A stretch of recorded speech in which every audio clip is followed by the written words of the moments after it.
तो indirect speech हम कर रहे थे जिसमें एक्सक्लेमेटरी सेंटेंस कर रहे थे। एक्सक्लेमेटरी सेंटेंस में क्या करना है, हमने उसके बहुत सारे वाक्य देखे, आज फिर देख रहे हैं ताकि हम आसानी से वाक्य को, एक्सक्लेमेटरी वाक्य को हल कर सकें।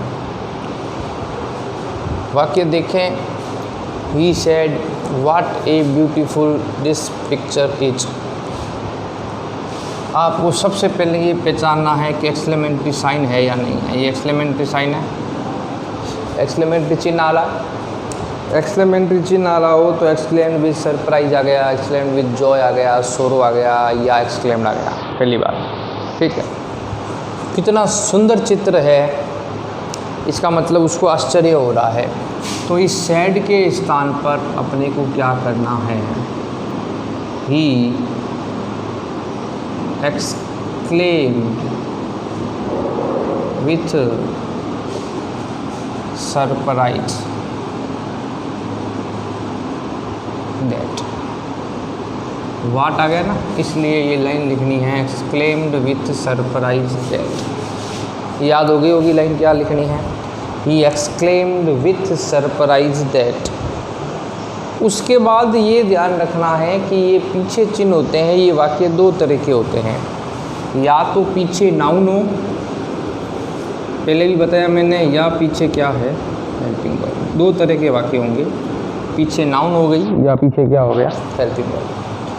पीछे चिन्ह लगा है और चिन्ह लगाने के बाद इज आ रहा है, और is are am was were क्या होती है, हेल्पिंग वर्ब होती है। तो आपको ये ध्यान रखना है कि ये इज जो है किसके साथ आ रहा है, दिस पिक्चर के साथ आ रहा है ना। तो इस पूरे को अपने को उठाकर आगे ले जाना है। तो ये दिस तो बदल गया दैट में, फिर आ गया पिक्चर। इज आर एम किस में बदल गया, वाज में।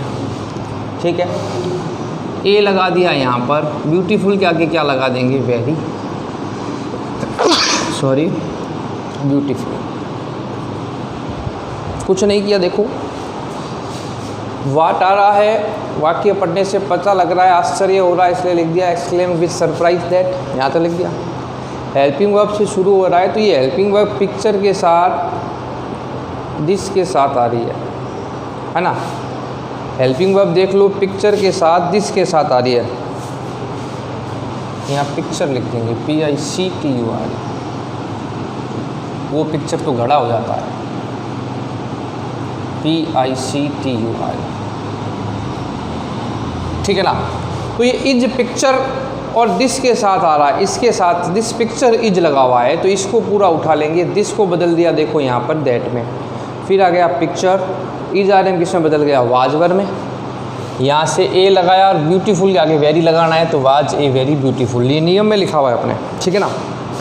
तो वाक्य बन गया he exclaimed with surprise that. ये दैट तो इसका लगा हुआ है, लगाना ही अपने को, इसको बदल कर यहाँ दैट लगाया है, पिक्चर लिखा है, वाज लिखा है, ए वेरी ब्यूटीफुल। ठीक है, आगे बात समझ में, आगे चले। Mother said to me how naughty you are. ये भी पीछे एक्सक्लेमेटरी वाक्य है, देखो आ रहा है, तुम कितने नॉटी हो, शैतान हो।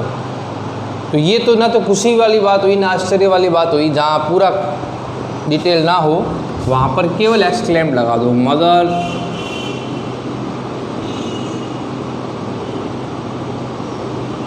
Exclaimed that. ठीक है, पीछे देखो आर आ रहा है, आर हेल्पिंग वर्ब है कि नहीं है, इज हेल्पिंग वर्ब थी, आर भी क्या है हेल्पिंग वर्ब। ये आर किसके साथ आ रहा है, यू के साथ, इसको आगे ले जाना है। लेकिन यू तो पर्सन सेकंड है, जो कहाँ से बदलेगा, मी से। हम करते थे ना यू, योर, यू, ये तो बदलना ही है। दूसरे स्थान पर आई, माई और मी। यू के सामने कौन आ गया, आई आ गया। कौन आ गया, आई आ गया। तो ये आर यू के साथ आया है, इस यू को आगे ले जाना है। लेकिन अगर फर्स्ट सेकंड पर्सन है तो फर्स्ट पहले स्थान से, सेकंड दूसरे स्थान से बदल कर ले जाना है। तो यू बदल गया आई में, यहाँ आ गया आई, आई आ गया। यू आर लगा हुआ था, हम क्या लगा देंगे, बात वाज। आई वाज आ गया।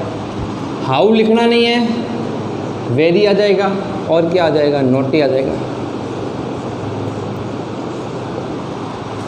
Mother exclaim that I was very naughty, mother exclaim that I was very naughty. आपको यही हेल्पिंग वर्ब किसके साथ है, यू के साथ। यू सेकंड पर्सन है, यहाँ से दूसरे स्थान से मी से बदल गया, आई आ गया।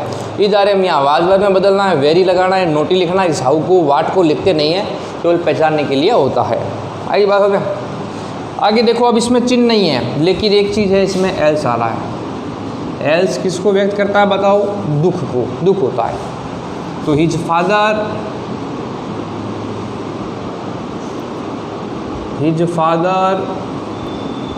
exclaimed with sorrow, his father exclaimed with sorrow that, यहाँ तक तो देखो उतार लिया वाक्य को। क्यों उतारा, क्योंकि यहाँ पर एल्स आ रहा है, और एल्स किसको व्यक्त करता है, दुख को व्यक्त करता है। माई सन हैज़ फेल्ड अगेन, मेरा पुत्र फिर फेल हो गया, दुख हो रहा है, इसलिए एक्सक्लेम विद सोरो आ गया। फिर वाक्य वैसा ही है जैसे हम बनाते हैं। माई पर्सन कौन सा है, फर्स्ट पर्सन, आई माई मी, कहाँ से बदलेगा, हिज फादर से। पिताजी ही है, अपने पास थे आई माई और मी, यहाँ पर माई है, बदलना है पिताजी से, पिताजी ही हो जाएंगे, ही हिज और हिम। तो माई के सामने कौन आ गया, देखो हिज आ गया, तो यहाँ पर आ जाएगा हिज। फिर लिखा हुआ है सन, फिर है हैज, हैज है वो किसमें बदलना है, हेड में। फिर आ गया फेल्ड, फिर आ गया अगेन। बहुत सिंपल है ये, तो इससे ज़्यादा सिंपल है। एक्सक्लेम्ड विद सोरो दैट लगाया, ये हट गया, माई बदल दिया हमने हिज में, सन का सन आ गया, हैज है वो किसमें बदल गया, हेड में, और उसके बाद क्या आ गया आपके फेल्ड अगेन आ गया, उतारना था केवल।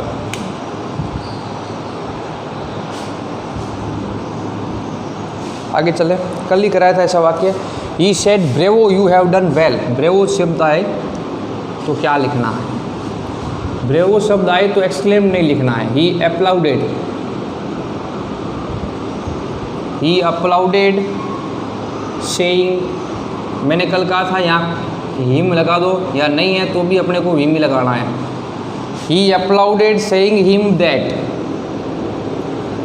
ब्रेवो शब्द आए तो वहाँ पर हम उसकी तारीफ़ कर रहे हैं, तो अप्लाउडेड सेइंग हिम दैट लगा दिया। यू आ रहा है क्या, सेकंड पर्सन, दूसरे स्थान से, दूसरे स्थान पर क्या है, हिम हमने लिखा ना, ये ही सेड हिम, उसकी तारीफ़ की, तो यहाँ क्या आ जाएगा, ही हैज है वो किसमें बदल जाएगा, हेड में, डन का डन आ जाएगा, और क्या आ जाएगा, वेल आ जाएगा। कुछ नहीं करना है, बस ये कल वाली बात याद रखनी है। ब्रेवो आए तो ये काम करना है, एल्स आए तो एक्सक्लेम विद सोरो दैट लगाना है, व्हाट आए सरप्राइज लगाना है। न स्पष्ट वर्णन ना हो तो केवल एक्सक्लेम लिखकर दैट लगाकर वाक्यों को हम क्या कर देंगे, बना देंगे। इस बात का विशेष हमें क्या करना है, ध्यान रखना है।